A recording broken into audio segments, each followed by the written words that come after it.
What's up, everybody? It's EK. I'm back with the second part of my rookie draft profile, NFL draft profile for Zay Flowers, wide receiver from Boston College. I loved Zay's film. The headline number when I do the data scouting is my CPI, it's my composite production index, and Zay Flowers is a solid number in there. He's in a range with guys that got day two draft capital, like just a little bit below Bateman, um, above John Mechie, kind of right in that range there for me. If I don't adjust for early declare, if I adjust for early declare, he takes a knock. But I try not to beat guys up for ED when there's a logical narrative reason why they came back, and a mostly lost season as a junior. Um, for say BC kind of is a good reason for me on that. Just wasn't the don't think he got what he wanted out of his senior season playing with a variety of backups. Not that he had a bad season statistically that year. Probably could have come out and got draft capital, but I do think he improved his situation by coming back. I mean, almost 1,400 yards this year. That's what you want to see from a guy that did come back. Sorry, over 1,000 yards, so 1,100 yards ish.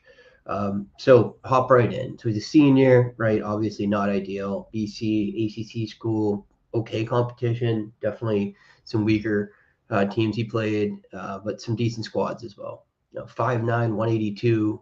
I believe he actually weighed in a little bit smaller than that.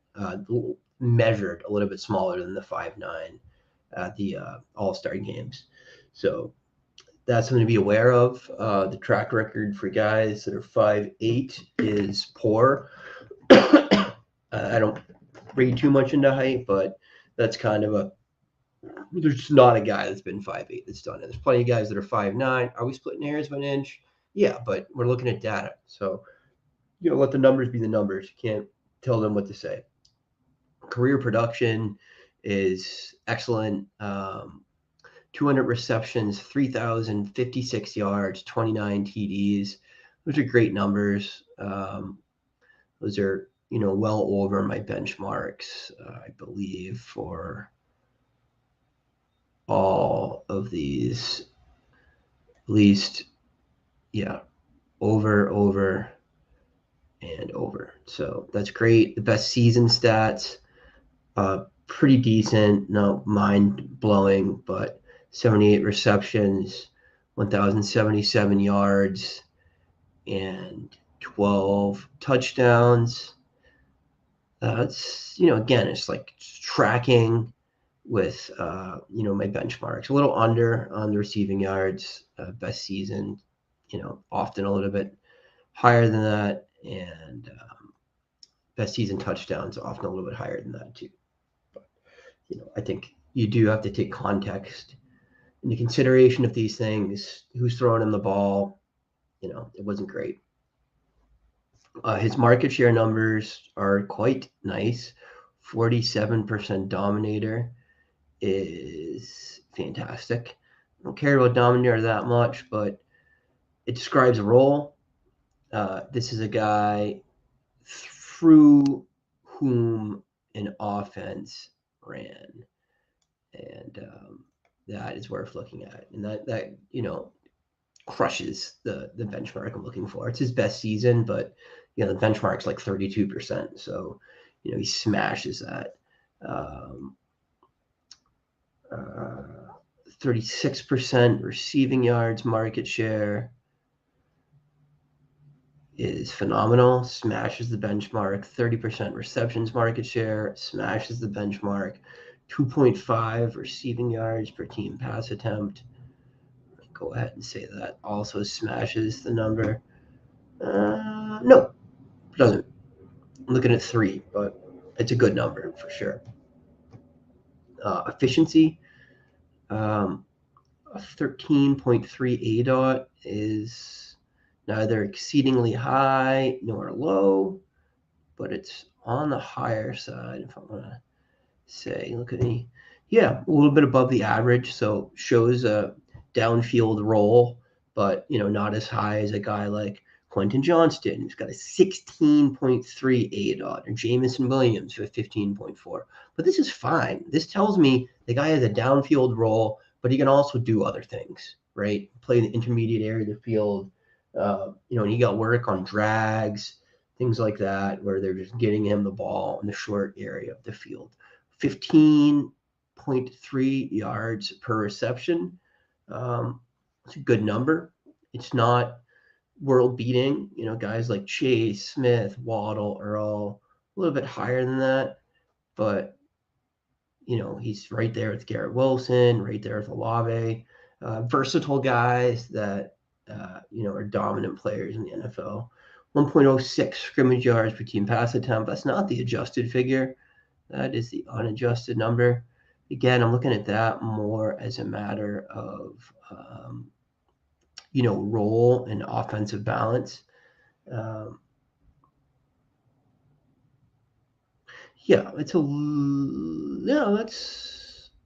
That's an average number. So that's good. That's, the offense tilted a little bit towards running through him as opposed to running the ball or anything like that.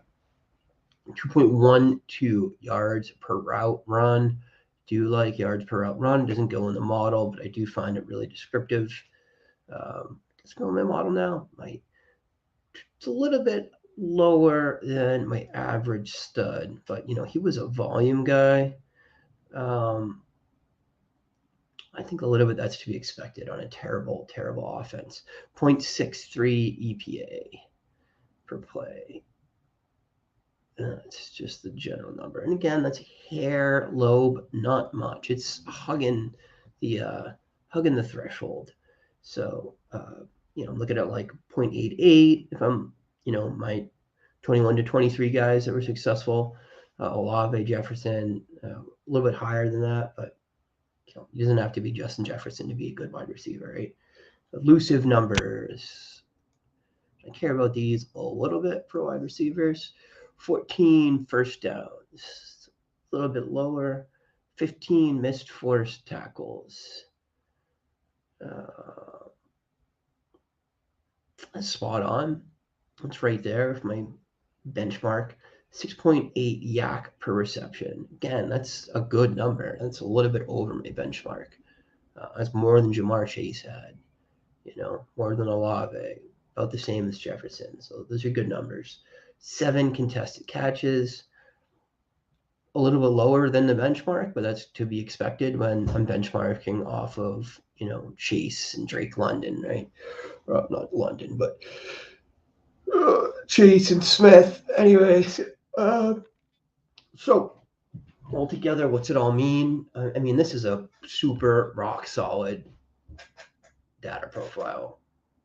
It lines up well with what I see on tape. I see a guy with a lot of talent through whom a Power 5 offense flowed. There's nothing in here to turn you off, Zay, and there's plenty to like. So, where's he slotting in the rankings? I have him really right kind of in the same range as Josh Downs. I think Zay can do things Downs can't, but Downs has a little bit better of a data profile. And Downs is an early declare. So probably if you put a gun to my head right now, I'm taking Downs first, but certainly don't hate. People will go in the other way, and I won't be surprised if Zay is the better player in the long run. I think he has athleticism to him that Downs doesn't. So that makes him, my wide receiver 4 or 5. I could see taking him over QJ. QJ's a freak athlete, but man, he's got a lot of work to do before he's going to be a successful NFL receiver. So I think QJ is going to have a rough rookie season for sure. Whereas a guy like Zay should be able to slot right in, just, come in and, dominate slot snaps or, play at the Z position, out wide. A lot to like about this guy. So that's it. Please hit like, please hit subscribe. I'll post a link to the Dynasty Nerds film room. 15% off any of the subs with my promo code. So we'll see you on the next one, guys.